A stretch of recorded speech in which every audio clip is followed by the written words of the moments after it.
تو یار رات کو توبہ کر کے سونا چاہیے ہمیں۔ کچھ غلطیاں ہم کرنا نہیں چاہتے پر ہم سے ہو جاتی ہیں، کچھ دل ہم توڑنا نہیں چاہتے پر وہ ٹوٹ جاتے ہیں، ہماری مجبوری ہوتی ہے ٹوٹ جاتے ہیں۔ رات کو اس کی بارگاہ میں ہاتھ باندھ کے کشکول طلب دراز کر کے خوب استغفار پڑھنا چاہیے کہ مالک بندے ہیں نا، کیا کریں، نفس کا ساتھ ہے، دنیا کا ساتھ ہے، خواہشات نفسانیہ، مالک معاف کر دے۔ درد سے توبہ، رسم نہ ہو، کہانی نہ ہو، لفظ نہ ہو، جملے نہ ہو، اور جناب ایسے لوگوں کے بیچ بڑے ہاتھ باندھ کے اور بڑا کوئی ضرورت نہیں، آپ اکیلے اپنی چارپائی پہ بستر کے اندر منہ دے کے بھی درد سے کہیں گے نا معاف کر دے تو وہ تو مہربانی بڑا ہے۔ میرے نبی پاک صلی اللہ علیہ وسلم مثال دیتے ہیں، فرمایا ایک آدمی صحرا میں جا رہا، صحابہ سے حضور خطاب کر رہے ہیں، فرمایا ایک آدمی صحرا میں جا رہا تھا، اس نے اپنی اونٹنی پہ کھانا پانی پیسے ہر چیز رکھی ہوئی تھی، صحرا تھا بہت بڑا، درمیان صحرا کے گیا تو تھوڑا سا سستانے کے لیے آرام کرنے کے لیے اونٹنی سے نیچے اترا۔ اب اس نے اونٹنی کی لگام، اونٹنی کی نکیل اپنے سرہانے کے نیچے رکھی، ہاتھ کے ساتھ پکڑی اور سو گیا۔ تھوڑی ہی دیر کے بعد جب اس کی آنکھ کھلی تو دیکھا اونٹنی غائب ہے۔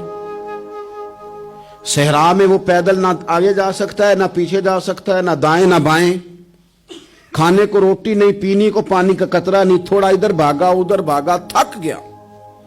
کریم محبوب فرماتے ہیں وہ پوری طرح نڈھال ہو گیا اور مایوس ہو گیا، معاذ اللہ، مایوس ہو کے دوبارہ اسی جگہ آ کے لیٹ گیا جہاں پہلے لیٹا تھا، انتظار کرنے لگا کہ اب موت ہی آئے گی، آخری وقت ہے، اب نہ میں پیدل یہ صحرا کراس کر سکتا ہوں، نہ پیچھے جا سکتا ہوں، نہ کھانا ہے نہ پانی ہے، سوائے موت کے کوئی سہارا نہیں۔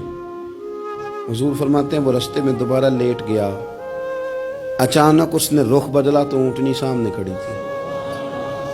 حضور نے صحابہ سے پوچھا بتاؤ نا اسے بھلا کتنی کو خوشی ہوگی؟ یا رسول اللہ جسے نئی زندگی مل گئی ہے۔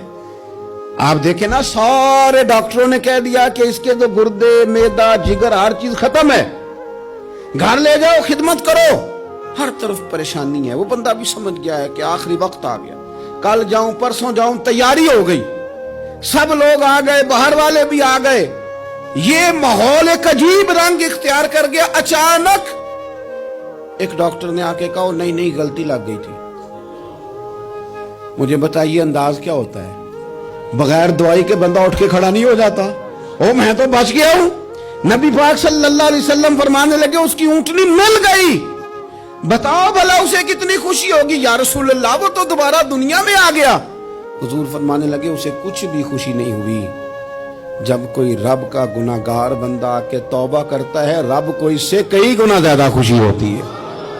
میرا بندہ آ گیا ہے، میرا بندہ آ گیا ہے، میرے گھر آ گیا، اس نے آنسو بہائے ہیں، اس نے کہا اللہ میں تیرا ہی ہوں، تیرا ہی رزق کھاتا ہوں، تیری ہی زمین پہ رہتا ہوں، تیرے نام سے میری سانسیں چلتی ہیں۔ وہ آ گیا، فرمایا اس اونٹنی والے سے زیادہ رب کو خوشی ہوتی ہے جب گناہگار آ کے توبہ کرتے۔ گناہگاروں کے آنسو اس کی بارگاہ میں بڑے مقبول ہیں، لیکن ہم رسم ادا کرتے ہیں، توبہ نہیں کرتے، ہم اپنے آپ کے ساتھ دھوکہ کرتے ہیں، جھوٹ بولتے ہیں۔ ہم بندہ کوئی ناراض ہو جائے تو ہمیں کو نہیں نیند آتی، اس کے گھر چلے جاتے ہیں۔